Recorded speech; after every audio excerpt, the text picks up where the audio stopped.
Hey, it's Chuck here, and we're back with the Hawthorne Village report for August 2011. And what we try and do with this report is just flavor the report with a little bit of interpretation, maybe give you some stuff to think about that we don't actually put in the report. So anyhow, what we look at for the stats is really these areas right here. We don't get into some of the vista phasing. There's some brand new stuff happening just south of the hospital. We stay away from that on the report. I think once those neighborhoods start to get past a year, 2 years, we're going to start to really focus a little bit more on them. Our team is myself and my wife. We also have a full-time partner named Jennifer, and we also have a full-time assistant named Jenna. So a good-sized team. We really are efficient. I'm sort of the pilot on the listing side. My wife and Jennifer are really the pilots on the buyer side. So it works very, very well. And at any time, if you're thinking about selling your home, let us know as early as you can, because we have sometimes 30, 40, 50 buyers that are currently under contract with us that are looking for homes.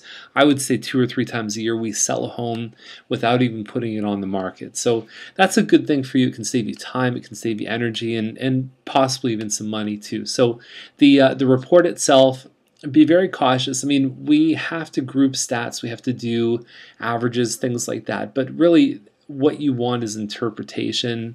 The same thing as this video. You want someone to show you the stats. And the truth is, detached homes, the smaller ones, could be much different market, much different sales stats than the larger ones. We've got to put them under one category. So there's really wide differences in Milton between price levels, between types of homes, all kinds of things. This graph can be really useful. So it's the average selling price, and we do it for the GTA just because the numbers are much more reliable, but Milton follows the exact same trends.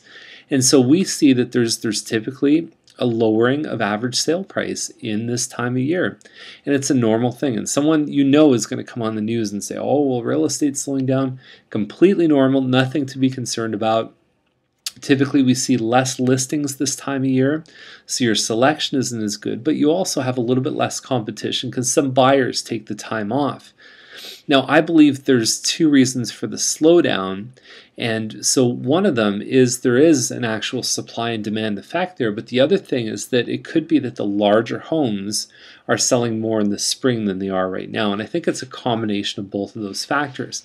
So let's use an example here, and let's say you have a new home that's closing in, let's say, April of next year. Okay, so you've committed to the builder. You've said, okay, I'm going to buy the home.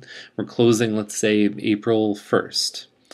So we look at it and we say, okay, so if it's April 1st, how long is it going to take to close? And let's say you own a townhouse right now. So the person who's going to buy that home is a first-time buyer. So where do first-time buyers live? Like, you can literally paint this picture.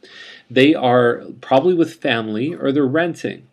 With family, they're probably flexible on their closing. If they're renting, they probably need 2 months' notice. So a 60-day close would be probably a pretty good number to shoot for. So if you're shooting for April 1st, you know the closing is going to have to be probably around February 1st is when you're going to actually have to have the home sold by to give the buyer enough time to close the house.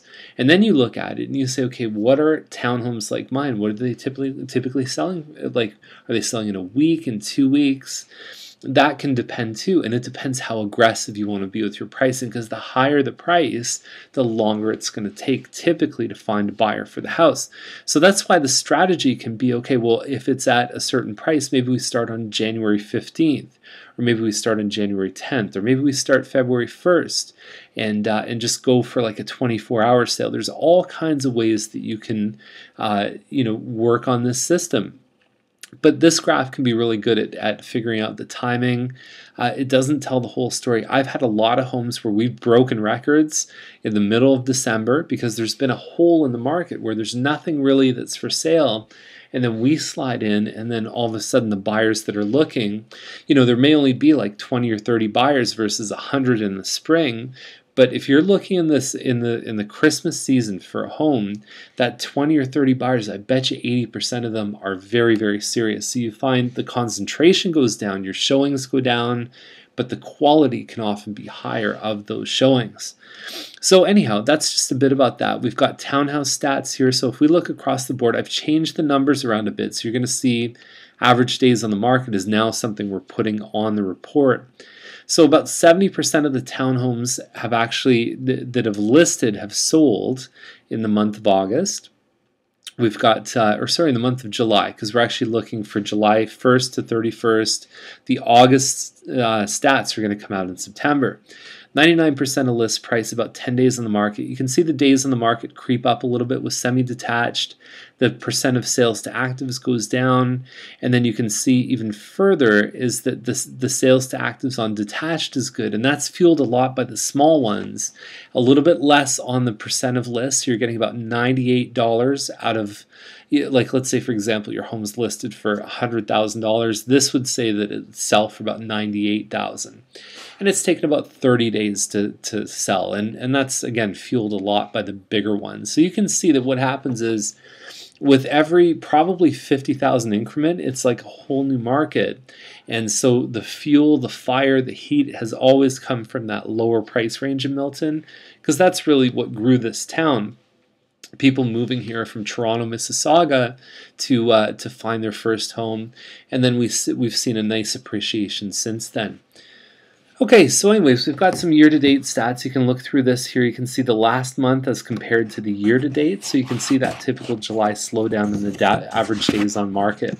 So I wanted to talk to you for a second just about what's happening, because the big question now is, how's the U.S. economy going to affect us? And so I think when you look at a lot of the reports out there, most banks are kind of taking a wait-and-see approach. We're starting to see them come out of that phase now. I saw a report recently, and I'm just kind of reading this from a card that I have, is that they did a survey of all these economists, and they've said that there's a 46% chance there's going to be a rate cut by September 7th, and there's a 100% chance there's going to be a rate cut by the end of this year. Now that can change, as we know. It's sort of the flavor of the day with economists, but the big news with this is that if you're on a variable rate mortgage, there's a high probability that you're actually going to see some benefit from being on there. We're not going to see significant rate hikes as it stands right now.